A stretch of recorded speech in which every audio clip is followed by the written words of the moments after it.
kinky people. I'd just like to say what a pleasure it was to meet so many of you last week in London. I'm back in Lapland now. It's jolly cold here, getting ready for the events to come, you know. I'm hoping I'll see you again sometime.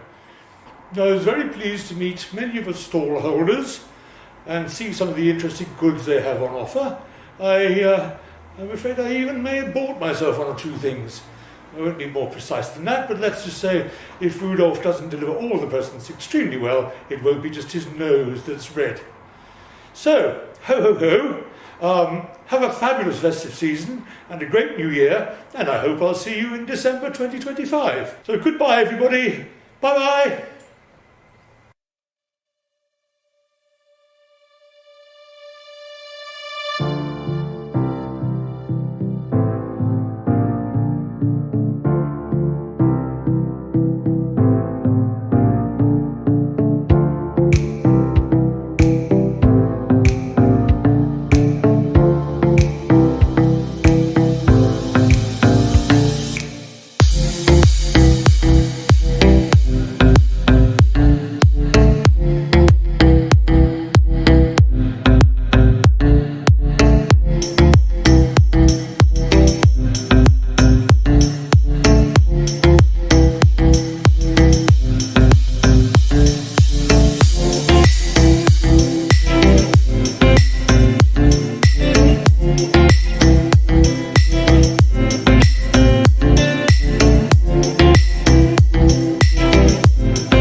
Hi everyone, I'm MGB, your friendly Lamb Crew photographer. Thank you all for tuning in today to our Lamb Christmas Day special. I just want to wish everyone a Merry Christmas. I hope everyone is having a lovely day, and I'm sending virtual hugs to anyone who isn't or is struggling in any way. It's been one hell of a year for me and has included 2 surgeries and 8 stones of weight loss, give or take the odd pound. And I want to thank Cosmic and all my Lamb Crew friends for being there for me and supporting me. Lamb has been a fun year, including the transition to a new venue. It's been a learning curve for all of us, but has been successful, and we continue to be the best market in London. Us at Lamb do like the odd challenge, and as usual, we've risen to the occasion and have continued to produce an amazing event each month and some brilliant photos and merchandise. The good thing for me is that having lost all the weight, I now need a new wardrobe, which as someone who regularly attends Lamb, I'm able to get new clothes. Thank you to Christina at Ectomorph. I can't wait to wear my beautiful new coat. Anyone interested? Watch this space. I specifically want to thank Cosmic. He has been there for me through some tough times this year. He is always available when I've needed him, for an ear to bend, a hug, or a shoulder to cry on. It is much appreciated, and he is a valued friend when I need sense, clarity, or advice. One other thought in these dark, cold months. Can people have a thought to check in on vulnerable people or anyone you haven't seen for a while? Check in on them, make sure they're okay, and maybe get them a warm drink or maybe a bite to eat. Anyway, that's enough of me. Thank you all for being wonderful friends and letting me take your photos. Without you lot, there wouldn't be much to take photos of. I hope you enjoy seeing them as much as I enjoy taking them. I hope to see you all at the next Lamb, which is on the 5th of January, or if you can't make that one, then any of the first Sundays of the month of next year. Merry Christmas and a happy, healthy, prosperous 2025, everyone. Stay safe, stay kinky, and see you soon. Bye!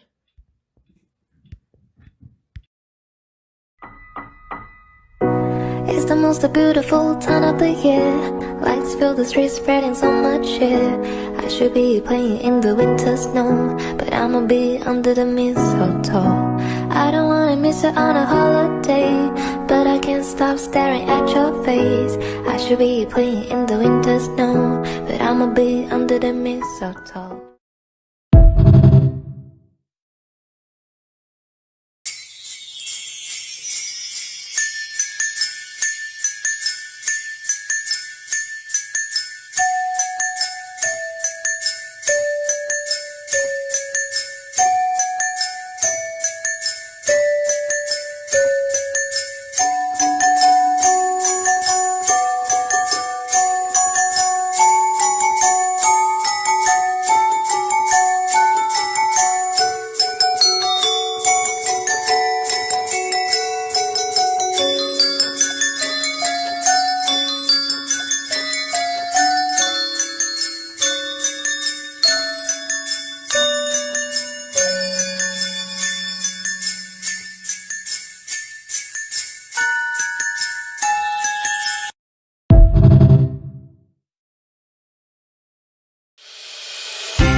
Hello everyone, season's greetings.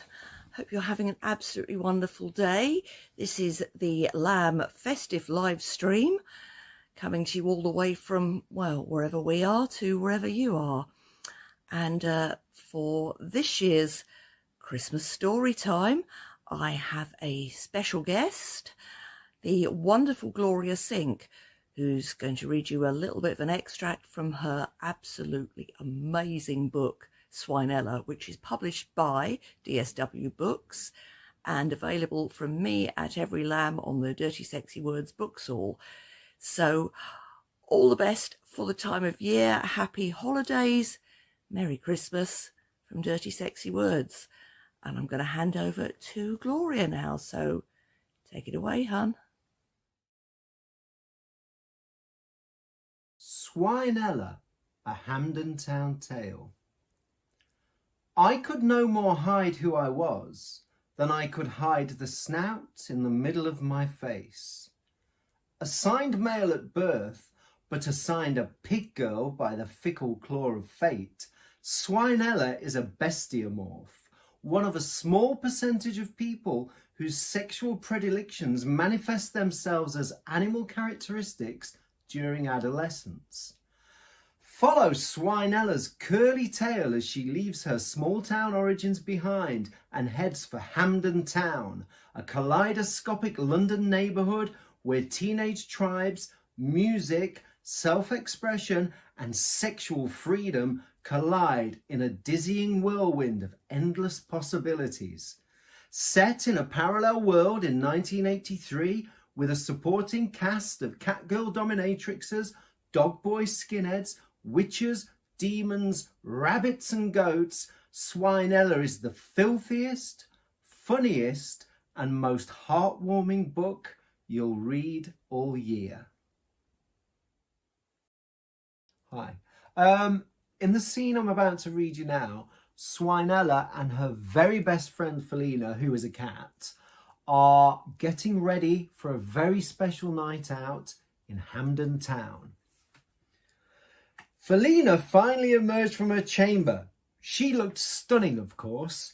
It was harder for her to raise her game, as her game was raised all of the time, but she was able to elevate her look for the occasion. She was wearing a short silk LBD, sheer black stockings, the tops of which were just visible peeking out from under her dress, and a pair of knee-high black patent leather-laced boots with a chunky platform and 4-inch heel. Her makeup was flawless, of course. She was holding what appeared to be a dead animal in her hands. The dead animal had white fur with grey tips. It looked impossibly soft and gorgeous. "What's that?" I asked, pointing at the fur in her hands. "Is that real fur?" "Of course it is," Felina said. "Why would I want any of that synthetic fake crap? It's real fur and it cost a fortune. It's so warm I can only wear it on the coldest of days." Felina placed a smaller piece of fur on the sideboard and swung the coat around her shoulders with impossible grace, her slim arms slipping through the sleeves as she did so.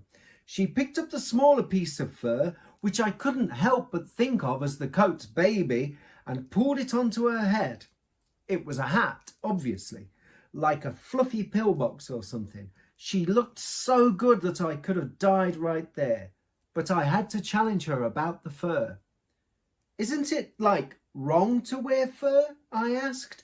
"People say it's cruel and stuff." "But I love fur," Felina said, taking hold of the collar of the coat, closing her eyes and smiling, and making a cute little snuggling motion with her lithe body. "You love fur," I said. "What about the animals?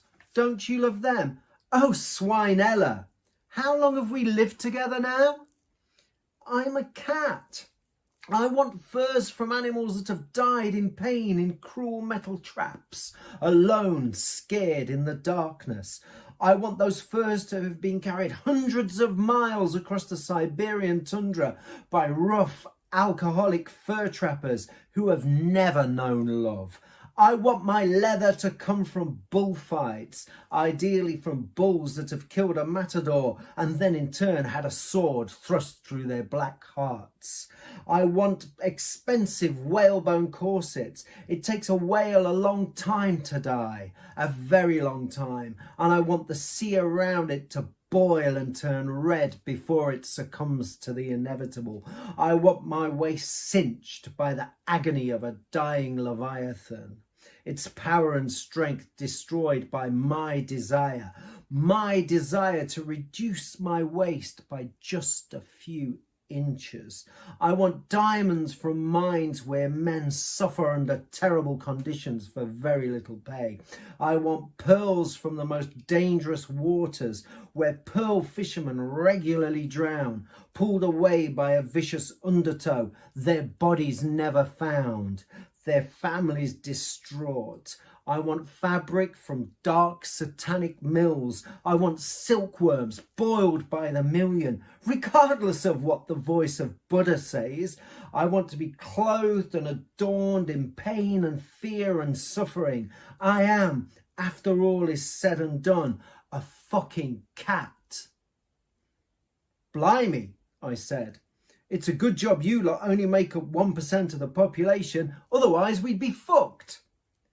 The funny thing was, no matter how cruel Felina really was, how heartless, I still loved her.